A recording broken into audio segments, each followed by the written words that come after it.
সকলে ভালো আছেন, আমিও ভালো আছি। আজকে আমি দেখাবো কিভাবে সোল্ডারিং ফ্লাক্স ব্যবহার করে যে কোনো জিনিসে রং ধরানো যায়। রং ধরাতে আমি একটি ফ্লাক্স তৈরি করেছি, সোল্ডারিং লিকুইড ফ্লাক্স।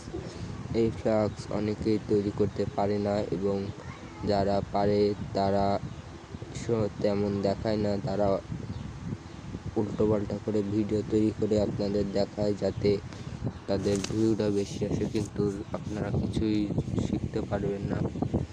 আমার এই ভিডিও দেখে আজকে আপনারা অনেক কিছুই বুঝতে এবং শিখতে পারবেন।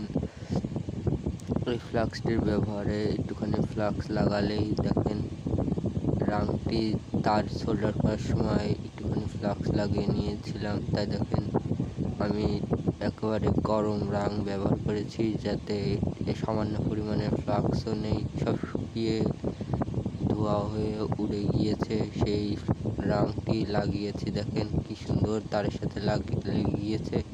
এই ফ্লাক্সটি তৈরি করতে আমার রজন এবং পেট্রোল গাড়ি মোটরসাইকেল যেটি চলে পেট্রোল, ওই পেট্রোল ব্যবহার করে আমি এই লিকুইড ফ্লাক্সটি তৈরি করেছি। আপনারা চাইলে থিনারও ব্যবহার করতে পারেন।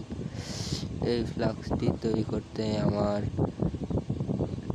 আবারও বলছি, পেট্রোল এবং রজন, স্রেফ দুটো জিনিস, পেট্রোল এবং রজন।